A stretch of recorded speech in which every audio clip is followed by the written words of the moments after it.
السلام علیکم ورحمۃ اللہ وبرکاتہ۔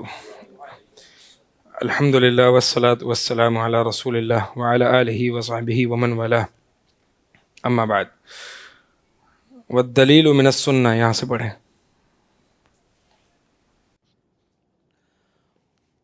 والدلیل من السنة حدیث جبریل المشہور عن عمر رضی اللہ عنہ قال بینما نحن عند رسول اللہ صلی اللہ علیہ وسلم ذات یوم اذ طلع علینا رجل شدید بیاض الثیاب شدید سواد الشعر لا یرى علیہ اثر السفر ولا يعرفه منا أحد حتى جلس إلى النبي صلى الله عليه وسلم فأسند ركبتيه إلى ركبتيه ووضع كفيه على فخذيه وقال يا محمد أخبرني عن الإسلام. فقال رسول الله صلى الله عليه وسلم الإسلام أن تشهد أن لا إله إلا الله وأن محمد رسول الله وتقيم الصلاة وتؤتي الزكاة وتصوم رمضان وتحج البيت إن استطعت إليه سبيلا. قال صدقت. فعجبنا له يسأله ويصدقه. قال فأخبرني عن الإيمان. قال أن تؤمن بالله وملائكته وكتبه ورسله واليوم الآخر وتؤمن بالقدر خيره وشره. قال صدقت. قال فأخبرني عن الإحسان. قال أن تعبد الله كأنك تراه فإن لم تكن تراه فإنه يراك. قال فأخبرني عن الساعة. قال ما المسؤول عنها بأعلم من السائل. قال فأخبرني عن أماراتها. قال أن تلد الأمة ربتها وأن ترى الحفاة العراة العالة رعاء الشاء يتطاولون في البنيان. قال ثم انطلق فلبثت مليا ثم قال لي يا عمر أتدري من السائل؟ قلت الله ورسوله أعلم. قال فإنه جبريل أتاكم يعلمكم دينكم. احسنت۔ یہ حدیث جبریل ہے، اور اس حدیث جبریل میں دین اسلام کے 3 مراتب کا ذکر کیا گیا ہے، جو کہ مصنف محمد بن عبد الوہاب رحمہ اللہ نے ذکر کیے ہیں۔ اس حدیث کا ہم اختصار سے ترجمہ کر کے آگے چلیں گے، اور جیسے اس حدیث کی مزید وضاحت اور ایکسپلینیشن دیکھنی ہو تو وہ میری اربعون النوویہ اس سیریز میں ہی یہ ایک حدیث آئی ہے جس پر ہم نے اس پہ گفتگو کی ہے۔ تو حدیث جبریل المشہور، یہ حدیث جبریل مشہور ہے۔ عن عمر رضی اللہ تعالی عنہ، یہ عمر بن خطاب رضی اللہ تعالی عنہ سے مروی ہے۔ قال، فرماتے ہیں کہ ہم ایک دن نبی علیہ الصلوۃ والسلام کے پاس ساتھ تھے۔ اذ طلع، تو اچانک مطلع ہوا ہے، علینا رجل، ہم پر ایک آدمی، شدید بیاض الثیاب، جن کے کپڑے شدید سفید تھے، شدید سواد الشعر، اور جن کے بال بالکل کالے تھے، لا یری علیہ اثر السفر، ان پر کوئی سفر کے آثار نہیں دکھائی دے رہے تھے، ولا یعرفہ منا احد، اور ہم میں سے کوئی انہیں نہیں جانتا تھا، حتی جلس الی النبی صلی اللہ علیہ وسلم، یہاں تک کہ نبی علیہ الصلوۃ والسلام کے پاس آ کے بیٹھ گئے۔ فاسند رکبتیہ الی رکبتیہ، لہٰذا ٹیک لگایا اپنے گھٹنوں کو ان کے، یعنی آپ صلی اللہ علیہ وسلم کے گھٹنوں کے ساتھ، ووضع کفیہ علی فخذیہ، اور اپنے دونوں ہتھیلیوں کو رکھا ان کے دونوں رانوں پر۔ کن کے دونوں رانوں پر؟ یعنی فخذیہ میں جو ہوا ضمیر ہے، یہ آیا کہ جبریل امین علیہ السلام، یعنی جو انسانی شکل میں آئے تھے، ان کی طرف لوٹ رہی ہے یا نبی علیہ الصلوۃ والسلام کی طرف لوٹ رہی ہے؟ زیادہ راجح بات یہی ہے کہ جبریل امین نے اپنی رانوں پر ہی ہاتھ رکھے تھے. جیسے کہ تشہد کی حالت میں بیٹھتے ہیں نا, تو اس سے آداب عالم و آداب متعلم, یعنی استاد کا ادب کا یہاں پہ اندازہ ہو رہا ہے کہ علم حاصل کیا جائے تو کیسے کیا جائے, کس طرح سے ادب سے آ کے اس حال میں بیٹھا جائے استاد کے سامنے. وقال یا محمد, اور کہا کہ اے محمد صلی اللہ علیہ وسلم, اخبرنی عن الاسلام, ہمیں اسلام کے بارے میں خبر دیجیے. فقال رسول اللہ صلی اللہ علیہ وسلم, الاسلام ان تشہد ان لا الہ الا اللہ, اسلام یہ ہے کہ تم گواہی دو کہ اللہ کے علاوہ کوئی معبود برحق نہیں, وان محمد رسول اللہ, اور بے شک محمد صلی اللہ علیہ وسلم اللہ کے رسول ہیں, اور تم نماز قائم کرو, زکوٰۃ ادا کرو, اور رمضان کے روزے رکھو, اور بیت اللہ کا حج کرو اگر تمہیں استطاعت ہے جانے کی. قالا, تو اس شخص نے کہا, صدقتا, آپ نے سچ فرمایا. فعجبنا لہو, ہم نے تعجب کیا. یہ فعجبنا جو ہے یہ کون فرما رہے ہیں؟ یہ کس کا کلام ہے؟ عمر رضی اللہ عنہ, کیونکہ راوی حدیث جو ہے عمر بن خطاب ہے نا, تو کہہ رہے ہیں ہمیں تعجب ہوا. یسألہ, کہ وہ سوال بھی کر رہے ہیں اور پھر تصدیق بھی کر رہے ہیں. قالا, پھر اس شخص نے کہا کہ ہمیں ایمان کے بارے میں خبر دیجئے. اللہ کے نبی علیہ الصلوۃ والسلام نے فرمایا کہ ایمان یہ ہے کہ تم اللہ پر ایمان لاؤ, ملائکہ پر, اس کی کتابوں پر, ان کے رسولوں پر, یوم آخرت پر, اور تقدیر پر, چاہے وہ خیر ہو یا شر ہو. قال صدقتا, اس نے کہا آپ نے بالکل سچ کہا. پھر اس شخص نے کہا کہ مجھے احسان کے بارے میں خبر دیجئے. تو نبی علیہ الصلوۃ والسلام نے جواب دیا کہ اللہ کی ایسے عبادت کرو گویا کہ اللہ کو دیکھ رہے ہو, اور اگر تم یہ نہیں دیکھ سکتے, اللہ کو نہیں دیکھ سکتے, تو پھر یہ کیفیت پیدا نہیں کر سکتے, تو پھر وہ یہ جان لو کہ بے شک وہ تمہیں دیکھ رہا ہے. اس پہ تفصیل گزر چکی ہے. فاخبرنی عن الساعہ, کہا کہ اچھا مجھے قیامت کے بارے میں بتا دیجئے. کہا نبی علیہ الصلوۃ والسلام نے کہ مسئول نہیں جانتا سائل سے زیادہ. مسئول یعنی نبی علیہ الصلوۃ والسلام, سائل یعنی جبریل امین. قال, جبریل امین نے کہا کہ پھر مجھے ان کی کچھ علامات کے بارے میں بتلا دیجئے. کہا کہ ان تلد الامۃ ربتها, اس کی علامت یہ ہے, قیامت کی علامت یہ ہے کہ لونڈی اپنے آقا کو جنے گی. لونڈی اپنے آقا کو جنے گی. اس پہ مشہور تفسیر جو اہل علم فرماتے ہیں, دیگر اقوال بھی ہیں, جو مشہور قول ہے وہ یہ ہے کہ والدین کی نافرمانی اور والدین سے بدتمیزی اور والدین کا سلوک ایسے کیا جائے گا گویا کہ ان کو لونڈیاں یا غلام کی طرح ٹریٹ کیا جائے گا. تو یعنی ایک لونڈی اپنے آقا کو جنے گی, یعنی بیٹا تو ہوگا اس کا, لیکن وہ اپنی ماں کو ٹریٹ ایسے کرے گا گویا کہ وہ غلام ہو. وَأَن تَرَا, اور دوسری علامت یہ ہے کہ آپ دیکھو گے الحفاۃ, ننگے پاؤں, العراۃ, بے لباس, العالۃ, فقیر, رعاء الشاء, بکریوں کے چرواہے, یتطاولون فی البنیان, یہ کیا کر رہے ہوں گے, ایک دوسرے سے مقابلہ کر رہے ہوں گے طوالت میں عمارتوں کی, یعنی بڑی بڑی عمارتیں بنانے میں ایک دوسرے سے کمپٹیشن کر رہے ہوں گے. قال ثم انطلق, پھر قال, یہ قال کی ضمیر کس طرف جا رہی ہے؟ ضمیر مستتر ہے, لیکن اس کا مرجع کیا ہے؟ عمر بن خطاب رضی اللہ تعالیٰ عنہ. عمر بن خطاب کہتے ہیں کہ پھر وہ شخص چلا گیا. فلبثت ملیا, میں تھوڑی دیر ٹھہرا رہا. ثم قال لی, پھر نبی علیہ الصلوۃ والسلام نے مجھ سے فرمایا, یا عمر, اے عمر, اتدری من السائل, کیا کہ تو جانتا ہے کہ سوال کرنے والا کون ہے؟ قلت اللہ ورسولہ اعلم, میں نے کہا اللہ اور اس کا رسول زیادہ بہتر جانتے ہیں. قال فانہ جبریل, نبی علیہ الصلوۃ والسلام نے فرمایا بے شک یہ جبریل امین تھے. اتاکم یعلمکم دینکم, یہ آپ کے پاس, یہ تمہارے پاس آئے ہیں تمہیں تمہارا دین سکھانے ہیں. جی بتلائیے. یہ مصنف محمد بن عبد الوہاب رحمہ اللہ نے دعویٰ کیا کہ دین 3 چیزوں کا نام ہے, ایمان, اسلام اور احسان. اس پر دلیل یہ دی, یہ اتنی بڑی دلیل دی, اس کا محل استشہاد کیا ہے؟ اتاکم یعلمکم دینکم, یہ ہے دلیل, یہ ہے محل استشہاد کہ تمہیں تمہارا دین سکھانا آیا تھا. کیا دین سکھایا؟ وہ 3 چیزیں ہیں, اسلام, ایمان اور احسان. ٹھیک ہے. اگر مثال کے طور پر آپ لوگوں نے جواب کیا دیا, یہاں پر میں نے آپ سے سوال پوچھا, آپ نے کہا کہ اس میں 3 چیزوں کا ذکر ہے, یہ کافی نہیں تھا. کیوں؟ 3 چیزوں کا ذکر تو ہے, لیکن یہ 3 اسلام ہیں, یہ کیسے پتا؟ یہ 3 دین ہیں, یہ کیسے پتا؟ یہ نبی علیہ الصلوۃ والسلام کے آخری جملے سے. صحیح. تو جب بھی استدلال کریں نا, قوی استدلال کریں, اور علماء کے استدلالات کو پہچانیں اس طرح.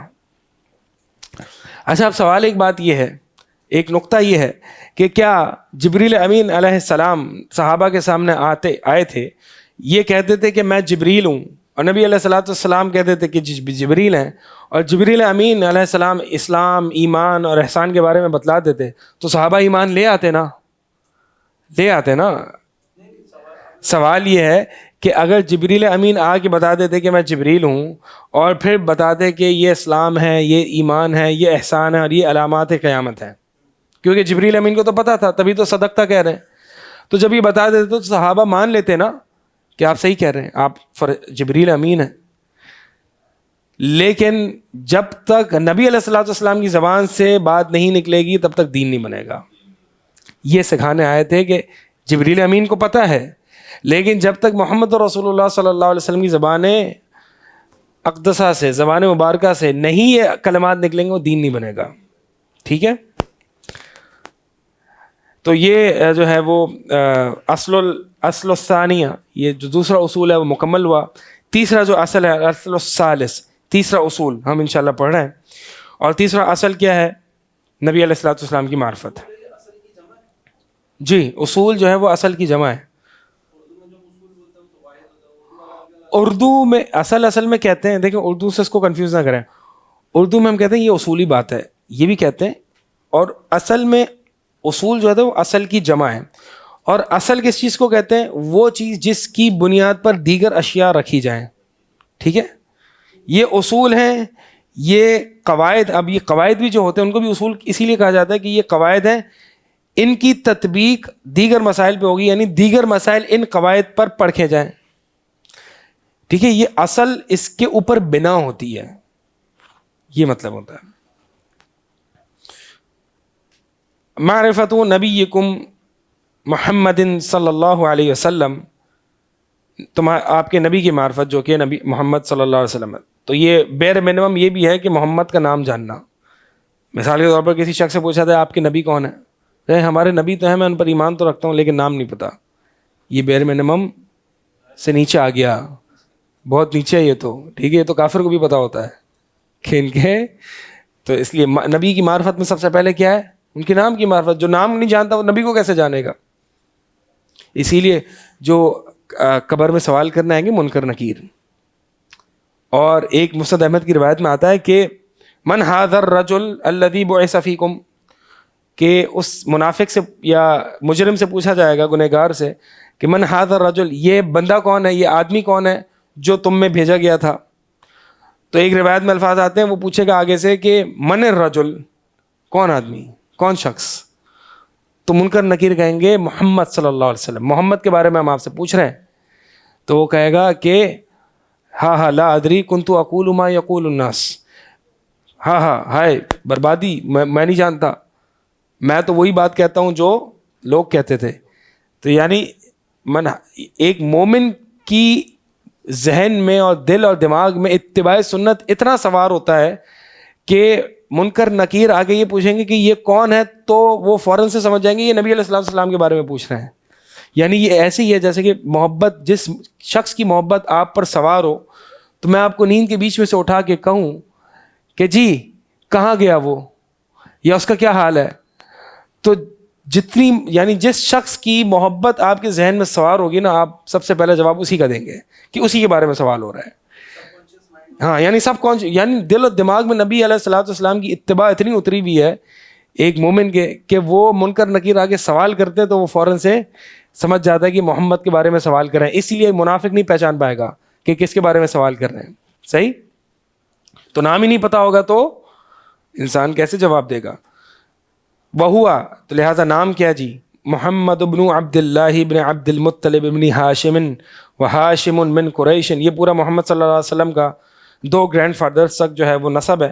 پھر اس کے بعد بتلایا کہ اچھا ہاشم سے ہونا یہ بیر منیمم ہے یا نہیں، اس کا علم ہونا، بنو ہاشم سے ہونا نبی علیہ الصلوۃ والسلام کا، یہ بیر منیمم میں نہیں ہے، یہ بیر منیمم میں نہیں ہے۔ ٹھیک ہے، وہاشم من قریش، اور یہ ہاشم جو ہے وہ قریش میں سے ہیں، وہ قریش من العربی، اور قریش جو ہے وہ عرب قبیلے میں سے ہیں، والعرب من ذریۃ اسماعیل ابن ابراہیم الخلیل علیہ وعلی نبینا افضل الصلاۃ والسلام۔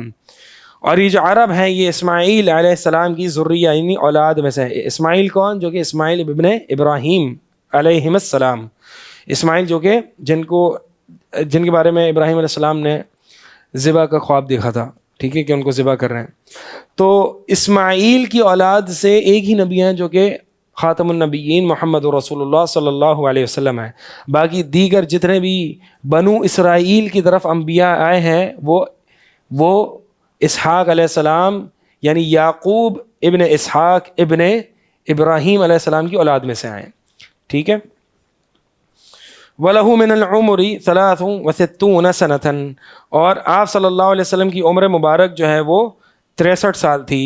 مِنْهَا 40 قبل النبوة, ان میں سے 40 سال جو ہیں وہ نبوت سے پہلے کے ہیں, اور 23 سال و23 نبیا رسولا, اور 23 سال جو ہیں وہ بحیثیت نبی اور رسول کے ہیں.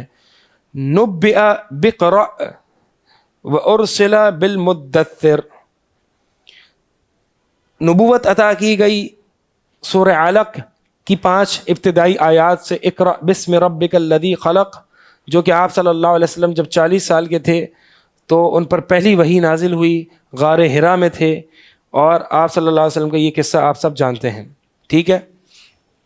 تو آپ صلی اللہ علیہ وسلم کو نبوت ملی اقرأ بسم ربک الذی خلق سے, اور وارسل بالمدثر, اور سورہ مدثر یا ایھا المدثر سے آپ کو رسالت ملی, رسالت کا شرف حاصل ہوا. اس کا مطلب یہ ہے کہ 2 طرح کی وحی ہوتی ہیں, ایک وحی النبوہ اور ایک وحی الرسالہ.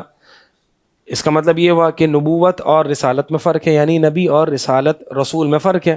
تو عام طور پر جو اہل علم تعریف فرماتے ہیں, دونوں کے درمیان فرق ذکر کرتے ہیں, وہ یہ کرتے ہیں کہ نبی وہ ہوتا ہے جس کی طرف وحی آتی ہے. نبی نبأ سے ہے, نبأ کہتے ہیں بڑی عظیم خبر کو, جیسے کہ عما یتساءلون عن النبأ العظیم, یہ کس کے بابت سوال کر رہے ہیں آپس میں ایک دوسرے سے؟ بڑی خبر کے بارے میں, یعنی قیامت کے بارے میں. تو نبی بھی اس لیے کہتے ہیں کیونکہ ان پر بڑی خبریں آتی ہیں, یعنی وحی. تو نبی وہ ہوتا ہے جس پر خبر آتی ہے, اللہ کی طرف سے وحی آتی ہے. اور رسول وہ ہوتا ہے کہ جس کو دعوت و تبلیغ کا حکم ہوتا ہے, واجب ہوتا ہے ان تک آگے پہنچانا, ٹھیک ہے. قم فانذر یا ایھا المدثر قم فانذر. تو اور ایک اور فرق بھی اہل علم ذکر کرتے ہیں کہ نبی وہ ہوتا ہے جو کہ سابقہ شریعت کے مطابق لوگوں میں ڈیل کرتا ہے, یعنی لوگوں کو بتلاتا ہے, اور جو رسول ہوتا ہے وہ اس پر نئی شریعت نازل ہوتی ہے. اصول وہی ہوتے ہیں عقائد کے, لیکن شریعت جو ہے وہ الگ ہوتی ہے. وبلدہ, اور نبی علیہ الصلوۃ والسلام کا شہر جو ہے وہ مکہ ہے, یعنی آپ صلی اللہ علیہ وسلم جو ہے وہ مکہ میں پیدا ہوئے, اور مکہ میں آپ پر وحی آئی, آپ کو رسالت اور نبوت کا شرف حاصل ہوا. بعثہ اللہ بالنذارہ, اللہ تعالیٰ نے ان کو نذارہ کے ساتھ بھیجا. یہاں پہ النذارہ ہے, لیکن جو صحیح لغت ہے وہ نون کے کسرہ کے ساتھ ہے, النذارہ, ڈراوے کے ساتھ. انذار کہتے ہیں ڈرانا, شرک سے ڈراوے, یعنی شرک سے ڈرانے کے لیے اللہ تعالیٰ نے ان کو بھیجا. وَيَدْعُو إِلَى التَّوْحِيدِ, اور توحید کی طرف بلانے کے لیے اللہ تعالیٰ نے ان کو مبعوث فرمایا. بعثہ مطلب مبعوث فرمایا, مبعوث یعنی لوگوں میں بھیجا آگے پیغام پہنچانے کے لیے.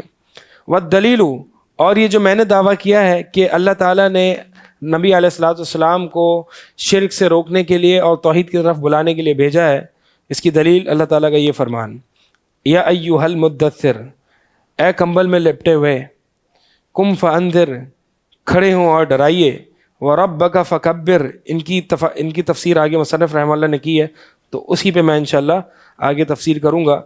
یہاں پہ صرف لٹرل ترجمہ کر دیتا ہوں, وربک فکبر, اور اپنے رب کے ہی بڑائی بیان کیجیے.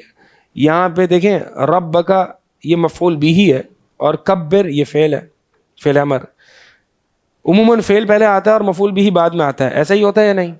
لیکن یہاں پہ کیا ہوا کہ مفعول بھی پہلے آ گیا اور فعل بعد میں آ گیا. تو میں نے کل آپ کو ایک قاعدہ بتایا تھا کہ وہ جملے کا وہ حصہ جس کی تقدیم اس کا حق تھا لیکن اس کو مؤخر کر دیا تو اس سے حسر کا معنی پیدا ہوتا ہے. تو حسر کا معنی یہاں پہ پیدا کر کے دکھائیے آپ. اپنے رب کی ہی برائی بیان کیجیے. جی. وَثِيَابَكَ فَطَهِّرْ، اور اپنے کپڑوں کو پاک کیجیے. وَالرُّجْزَ فَهْجُرْ، اور گندگی اور ناپاکی سے کو آپ فہجر، آپ اس کو چھوڑ دیجیے. وَلَا تَمْنُن تَسْتَكْثِرْ، اور آپ احسان نہ کیجیے زیادہ حاصل کرنے کے لیے. وَلِرَبِّكَ فَاصْبِرْ، اور اپنے رب کے لیے ہی صبر کیجیے. ومعنی، اب مصنف رحمہ اللہ ایک ایک آیت کی جو ہے مختصر انداز میں تفسیر فرما رہے ہیں، تفسیر کر رہے ہیں. کم فانذر کا معنی کیا ہے؟ ینذروا عن الشرک، کس چیز سے ڈرائیے؟ شرک سے ڈرائیے. وَيَدْعُو إِلَى التَّوْحِيدِ، اور توحید کی طرف بلائیے. یعنی انذار میں کیا ہے کہ شرک سے ڈرانا اور توحید کی طرف بلانا. یہ معنی میں کیوں کر رہا ہوں؟ کیونکہ آگے آیت دیکھیں. وَرَبَّكَ فَكَبِّرْ، اپنے رب کی ہی بس برائی بیان کیجیے. یعنی عظمہ بالتوحید، اور اپنے رب کی برائی بیان کرنا سب سے اول درجہ کیا ہے اپنے رب کی برائی بیان کرنے کا؟ توحید، توحید کے ذریعے. وَثِيَابَكَ فَطَهِّرْ، یہاں پہ ثیاب سے مراد اعمال ہیں، جیسے کہ مصنف رحمہ اللہ نے یہاں پہ تفسیر کی ہے. لیکن بعض مفسرین نے ثیاب بمعنی کپڑے کیا ہے، یعنی کپڑوں کو پاک کیجیے. اسی لیے حافظ ابن کثیر رحمہ اللہ نے دونوں تفاسیر کو جمع کیا، کہا کہ دونوں معنی ممکن ہے کہ اپنے کپڑوں کو بھی اور اپنے اعمال کو بھی شرک سے پاک کیجیے. یہ اختلاف تنوع ہے. جی. ای طہر اعمالک عن الشرک، اپنے اعمال کو شرک سے پاک کیجیے. والرجز فہجر، رجز کیا ہے؟ الاصنام، یعنی بت، ان سے اپنا آپ یعنی ان کو چھوڑ دیجیے. وحجرھا، اور ان کو چھوڑنے کا معنی مطلب کیا ہے؟ ترکھا، ان کو ترک کر دینا. والبراءۃ منھا واہلھا، یعنی حجر کا معنی کیا ہے؟ تین چیزیں: بت کو چھوڑ دینا، اور صرف چھوڑنا نہیں بلکہ برات بھی کرنا، اور صرف برات بتوں سے ہی نہیں بلکہ جو ان کے بت کے پجاری ہیں ان سے بھی. تین چیزیں. مجھے کوئی بتائے گا کہ ترک میں اور برات میں کوئی فرق ہے؟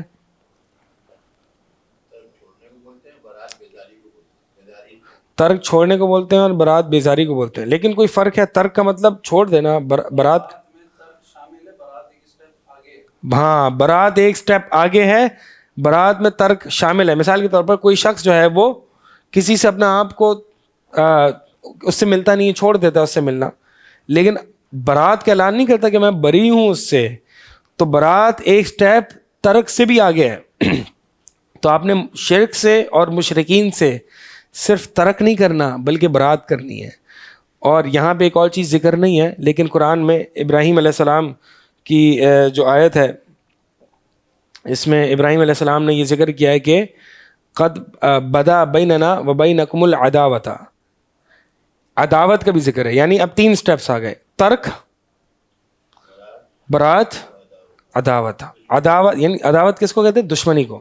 یعنی یہ نہیں صرف ترک کیا اور یہ بھی نہیں کہ صرف برات کی، بلکہ اب دشمنی ہو گئی قیامت تک، جب تک کہ تم شرک نہیں چھوڑتے. تو یہ تینوں چیزیں جو ہے وہ حجر میں آتی ہیں. ٹھیک ہے. عداوت بھی، دشمنی، اب ہمارے اور تمہارے درمیان دشمنی ہے.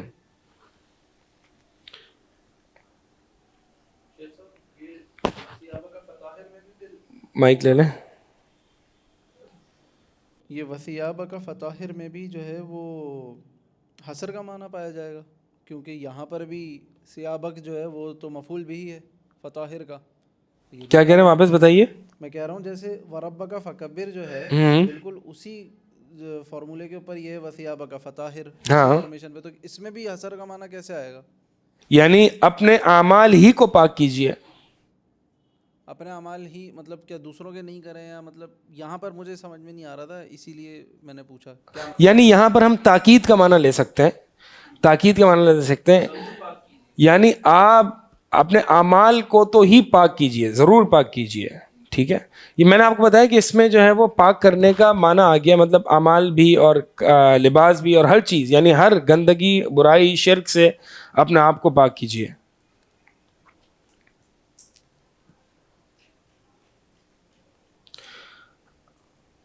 اچھا جی. تو یہ تین مراتب ہو گئے، یعنی ترک، براءت اور عداوت.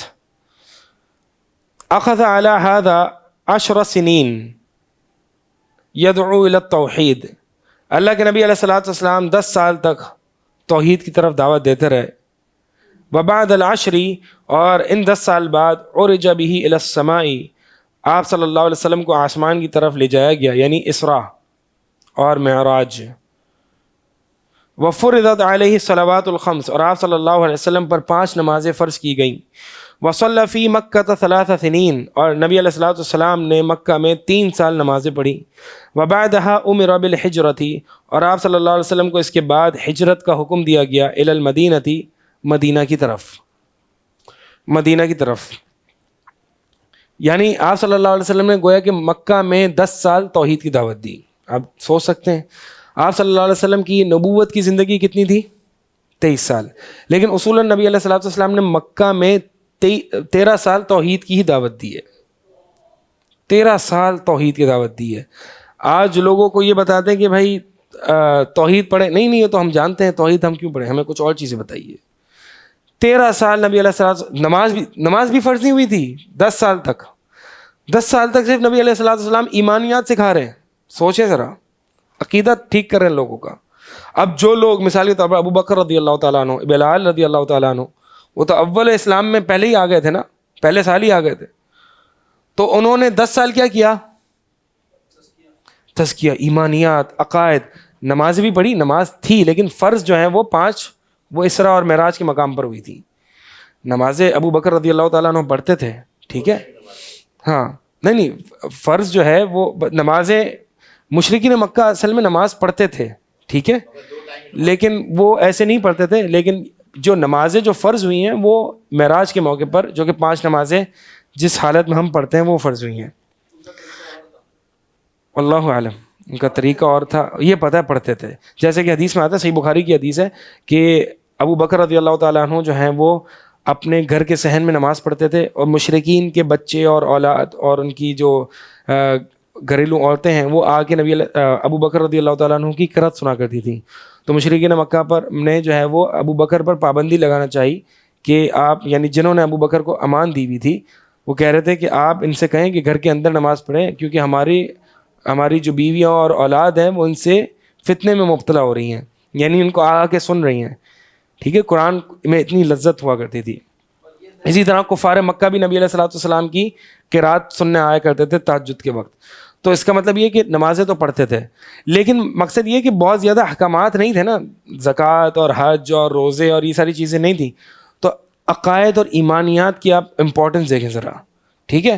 آج لوگ کہتے ہیں کہ جی آپ لوگوں کا دل نرم کرنے والی بات کریں، آپ جو ہے وہ لوگوں کو اخلاق سکھائیں. میں نے آپ کو بھی بتایا کہ لوگ ابھی تک ایمانیات کے بیر منیمم پہ نہیں آئے. تو زیادہ فوکس جو ہے وہ توحید اور اتباع سنت پر ہوگا. البتہ دوسری باتیں بھی ہوں گی، اخلاق بھی باتیں سکھائی جائیں گی، لیکن بنیادی جو فوکس ہوگا وہ نبی علیہ الصلوۃ والسلام کا منہج لے کے چلیں گے، کیونکہ آج لوگ بیر منیمم پہ بھی نہیں آئے. لوگوں کو ہاں بہت ساری چیزیں نہیں پتہ، بہت جہالت ہے توحید کے معاملات میں، بہت جہالت ہے. نبی اور صحابی کا فرق جو آپ بتا رہے ہیں یہ تو چلے توحید جو کہ لا الہ الا اللہ بنیادی سی چیز ہے نا، یہی نہیں پتہ ہوتا.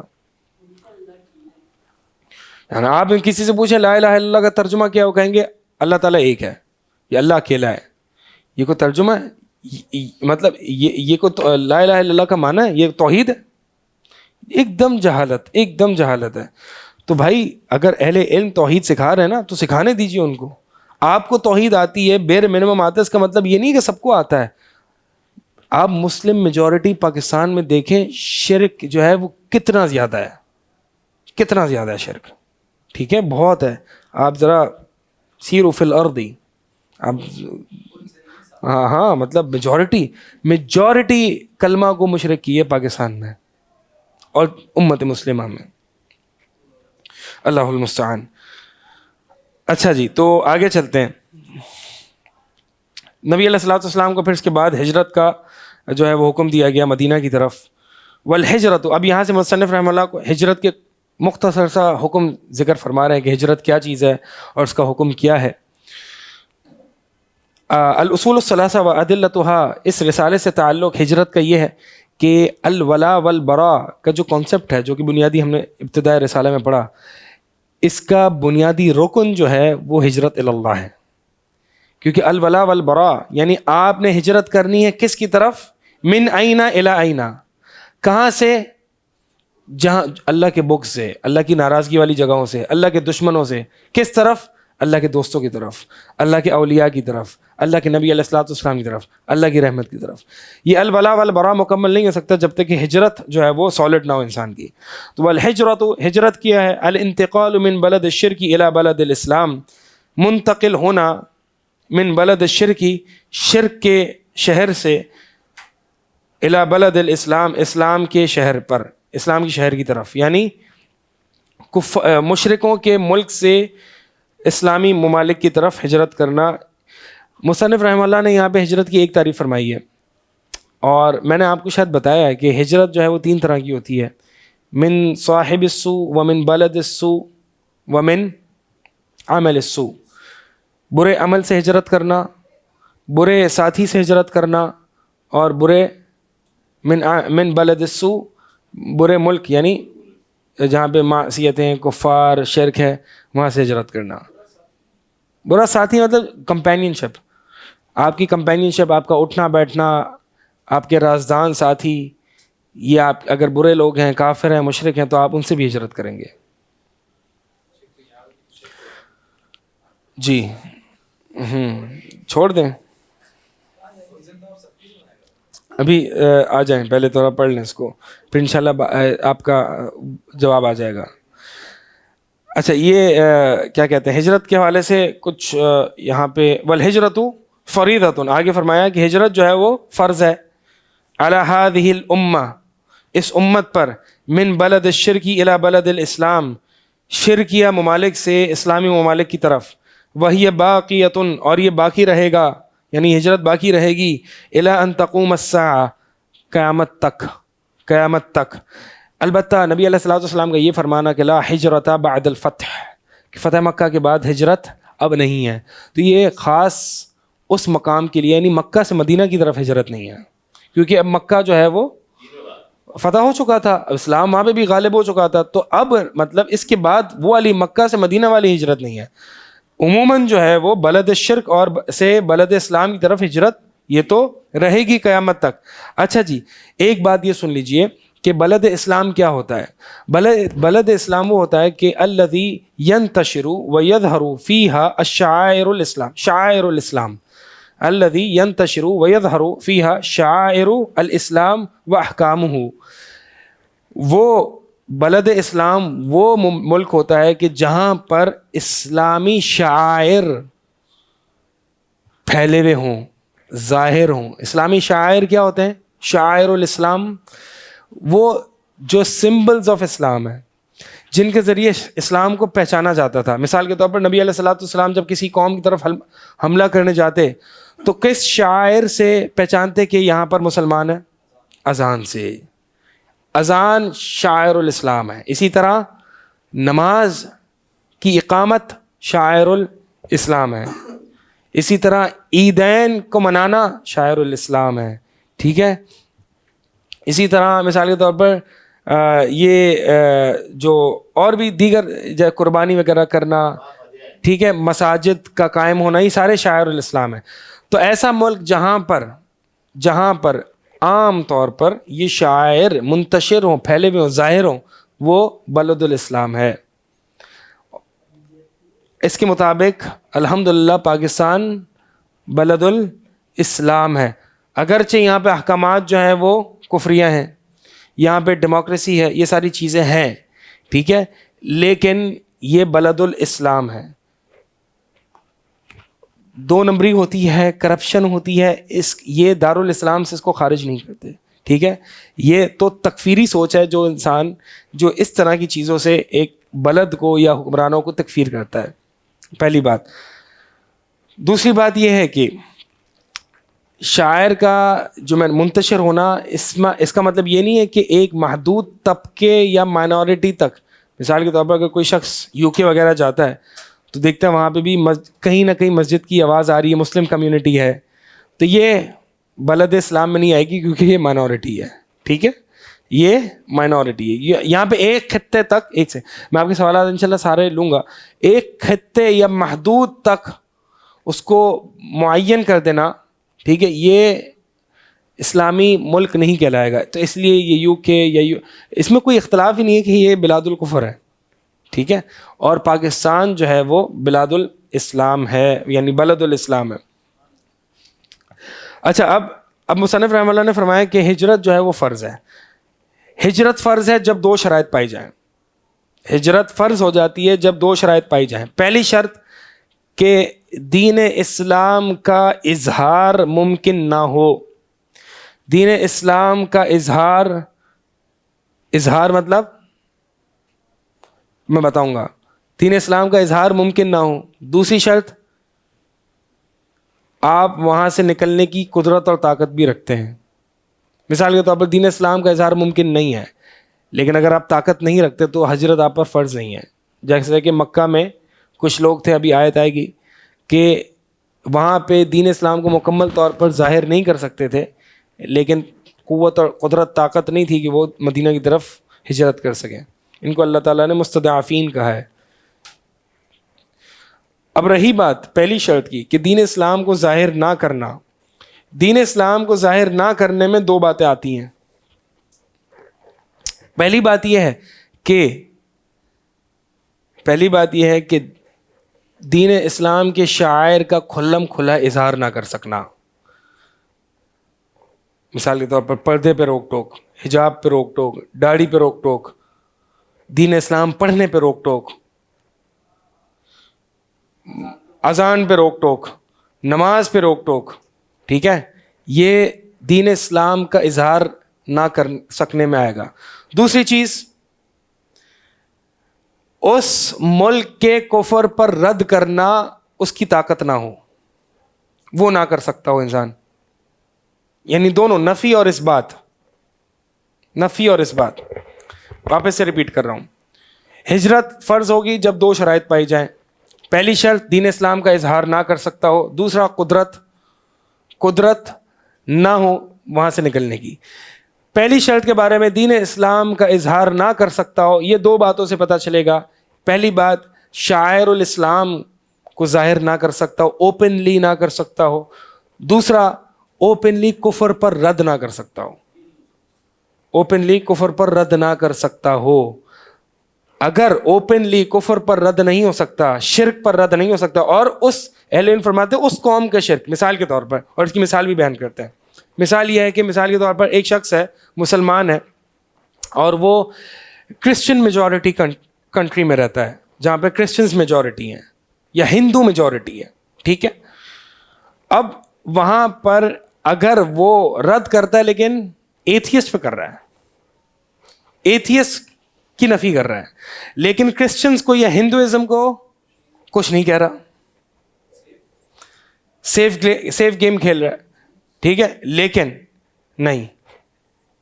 لیکن یہ یہاں پر اس قوم کے دین کی نفی کرنی ہے. یہ ہے اظہار دین. یہ دونوں شرائط پوری نہیں ہوں گی تو پھر اظہار دین آپ کا نہیں ہو رہا. اظہار دین تبھی ہوگا جب شاعر الاسلام اوپنلی کیا جائے اور کفر اور شرک پر رد اس قوم کی اوپنلی کیا جائے. اگر ان دونوں میں رکاوٹیں ہیں, آپ دیکھیں نا, نبی علیہ الصلوۃ والسلام ہجرت کیوں کی؟ کیونکہ اس قوم پر آپ صلی اللہ علیہ وسلم نے رد کیا تو پھر جواب آ رہا تھا, آپ صلی اللہ علیہ وسلم پر مشکلات پیدا کی جا رہی تھی, تبھی تو ہجرت کی نا. تو ہم مصلحت کی خاطر امریکہ تو مائگریٹ کر لیں, اور مصلحت کی خاطر کرسچینٹی پہ یا LGBTQ پر خاموش رہیں کہ مصلحت ہے, اور بہت سے مسلمان وہاں پہ LGBTQ پر کچھ نہیں بول سکتے. رپورٹ بھائی, مسلمان نہیں بول سکتے, اور وہاں پہ کچھ مسلمان کہتے ہیں جی مصلحت کی خاطر ہم LGBTQ کے سپورٹرز ہیں. سپورٹ کرتے ہیں کہ ہم جو ہے وہ ہم پولیٹیکلی سپورٹ کرتے ہیں, مورلی سپورٹ نہیں کرتے. اس طرح کی اپنی اصطلاحات بنائی ہوئی ہیں, ٹھیک ہے, نام نہیں لے رہا. مقصد یہ ہے کہ اس طرح کی کچھ اسلامک آرگنائزیشنز بھی ہیں جو وہاں پہ LGBTQ کو کچھ نہ کچھ غلط نہیں کہتی, اوپنلی ریفیوٹ نہیں کرتی، لیکن کچھ ایسے بھی ہیں الحمدللہ جنہیں اللہ تعالیٰ نے توفیق دی ہے کہ اس منکر کا رد کرتے ہیں امریکہ میں بھی رہتے ہوئے، جن میں سے ایک نام میں لوں گا جیسے کہ ڈینیل حقیقت جو ہیں، اور بھی لوگ ہیں کہ اوپنلی، ہاں حمزہ سورسز کا مجھے اتنا نہیں پتا، بہرحال وہ ایتھیزم وغیرہ ان پر تو کہتے ہیں، لیکن مقصد یہ ہے کہ اس قوم کے، لیکن بہت ساری آرگنائزیشنز ہیں، ان میں سے ایک یقین انسٹیٹیوٹ ہے کہ جو اوپنلی کسی مصلحت کی خاطر جو ہے وہ ان پر کچھ بولتے نہیں ہیں. ٹھیک ہے، تو بہرحال اس پہ ہم تفصیل، مقصد یہ ہے کہ آپ کو قواعد اور اصول سمجھانا ہے، قواعد اور اصول سمجھانا ہے ہجرت کے، یہ کچھ اصول و ضوابط ہیں. ٹھیک ہے، سمجھ آ گئے، واضح ہیں، آگے چلتے ہیں. اچھا ایک اور بات کرنی ہے، اس پہ آپ کا سوال انشاءاللہ ہم لے لیتے ہیں، میرے خیال میں ایک سیشن اور ہمیں کرنا پڑے گا.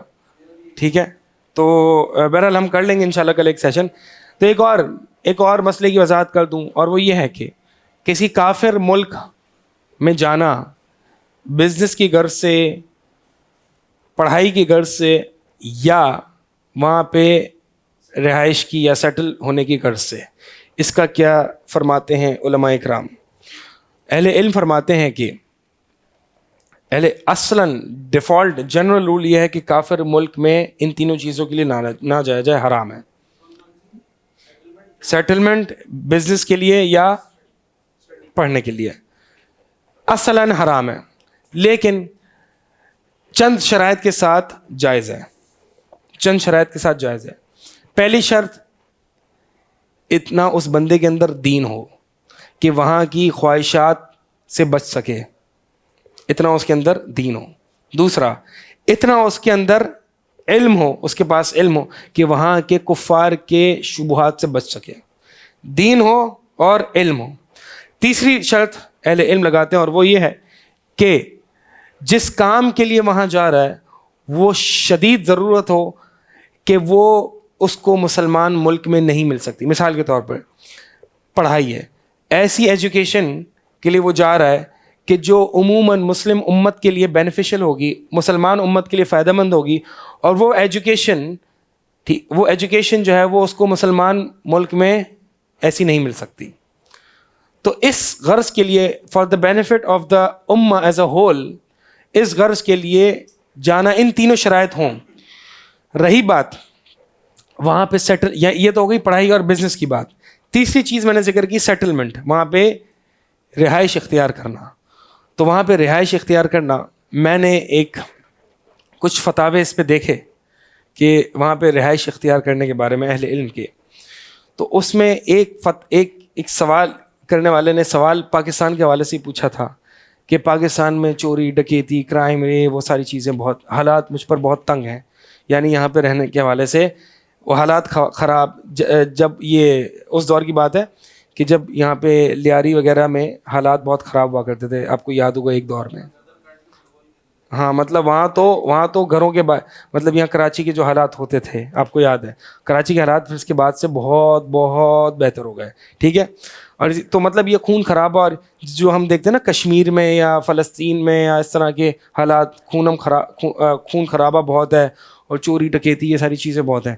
تو انہوں نے جو ہے وہ سوال کیا ایک مفتی سے کہ میں پاکستان میں رہتا ہوں اور میں چاہتا ہوں کہ یہ حالات ذکر کیے، تو میں چاہتا ہوں کہ میں جو ہے وہ کسی کافر ملک میں جو ہے وہ مائیگریٹ کر جاؤں ان حالات کی وجہ سے.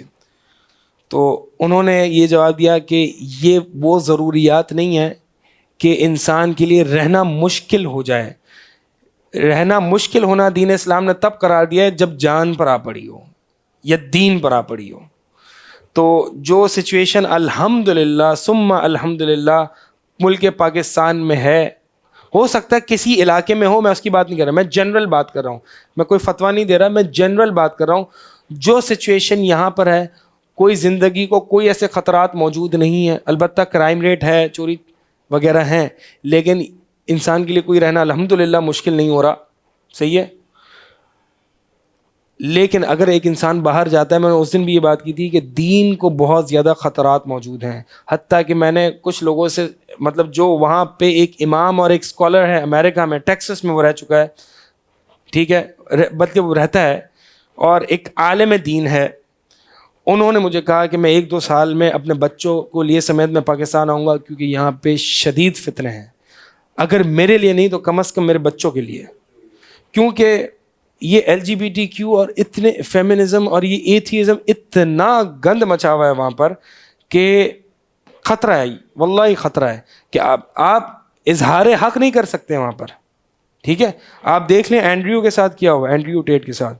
اس نے تھوڑا سا جو ہے وہ اس میٹرکس اس کو کہتا ہے, وہ اس لبرلزم میٹرکس کے خلاف کچھ بولا ہے, اس کا سب کچھ بین کر دیا. آپ یہ دیکھ لیں, یعنی مطلب شاید ہی وہ بچ کے نکل سکے اگر وہاں پہ ایتھیزم اور لبرلزم کے خلاف کھلے عام وہ بولتا ہوگا. بہرحال مقصد یہ ہے بتلانے کا کہ جو کم از کم یہاں ہے وہ باہر نہ جائے, الا یہ کہ اس کا ایک اسپیسیفک سچویشن ہو تو وہ ایک مفتی سے ڈسکس کرے.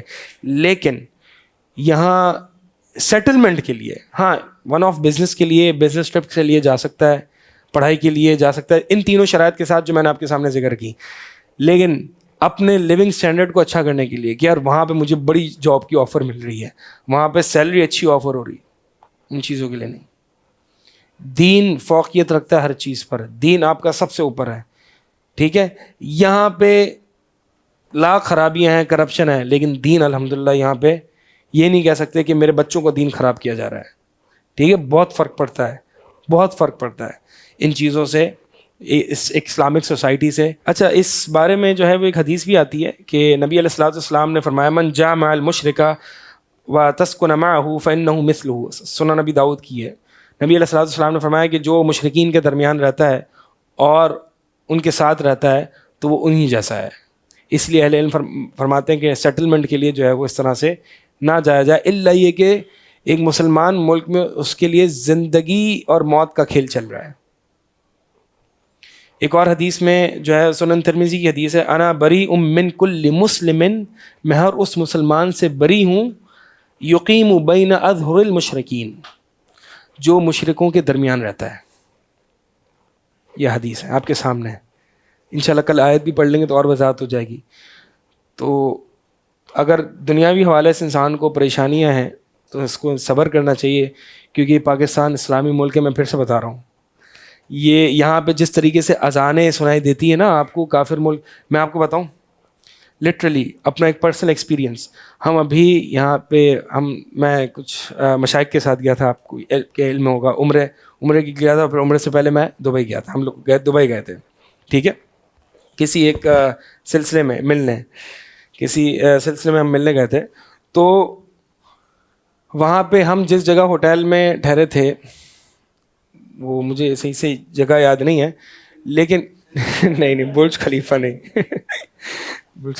لیکن بڑی کوئی نارمل سی ہوٹل تھی, ایسی وہ نہیں تھی, عام دبئی کا مین علاقہ تھا, بڑا مشہور ہے, میں کیسے بھول گیا. بہرحال تو ہم جو ہے وہاں اس علاقے میں ٹھہرے, اور ہم نے عموماً دبئی کا ایئرپورٹ اور دبئی کا دیکھا. وہ دبئی ہے, ٹھیک ہے, وہاں وہ مسلم میجورٹی ہے, اس کے باوجود مسلم کنٹری, اس کے یعنی وہاں پہ ہر وقت آپ کو اذانیں اور اقامت الصلاۃ یہ ساری چیزیں دکھیں گی.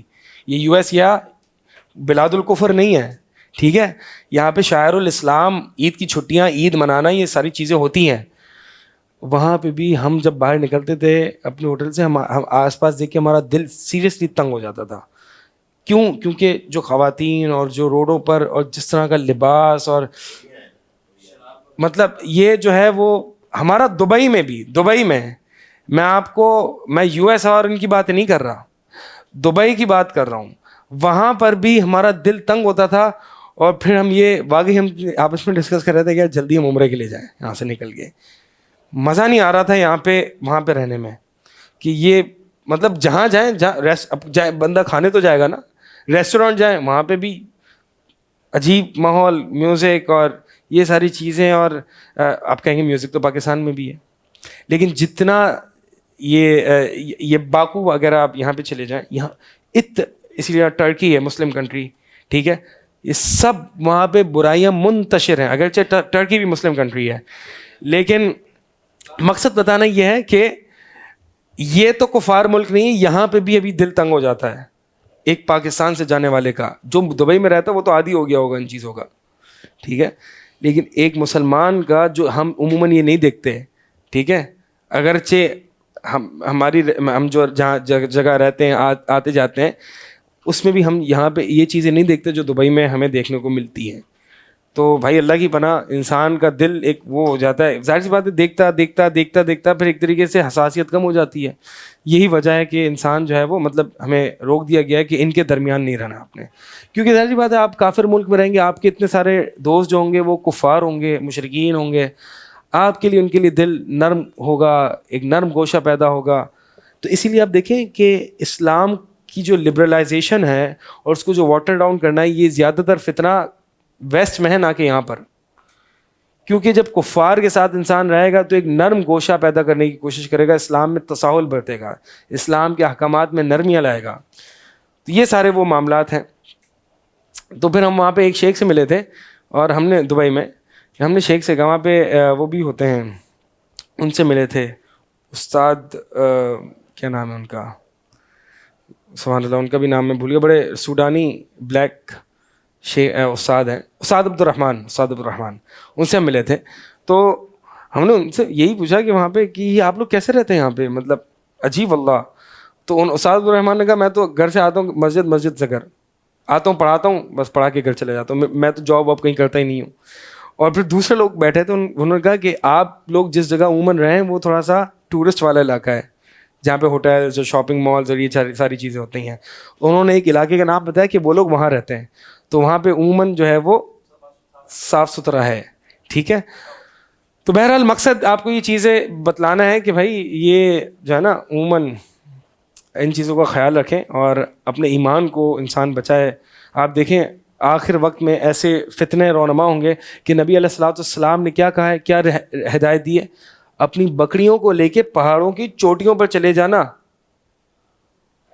کمانے کی فکر نہ کرنا, بکریوں کو لے کے پہاڑوں کی چوٹیوں پر چلے جانا اگر فتنے کا خوف ہو, اپنے دین کے فتنے کا, اپنے دین کا خوف ہو. گھر کے اندر بند رہنا, گھر سے باہر نہیں نکلنا, یہ ساری ہدایت کیوں ہیں؟ دین سب سے پہلے ہے. انسان اپنی زندگی کمائی کی خاطر نکلتا ہے, لیکن اگر دین خطرے میں ہے تو یہ انسان کو سوچنا چاہیے. اللہ تعالیٰ ہماری حفاظت فرمائے. اقول قولی ھذا استغفر اللہ لی ولکم.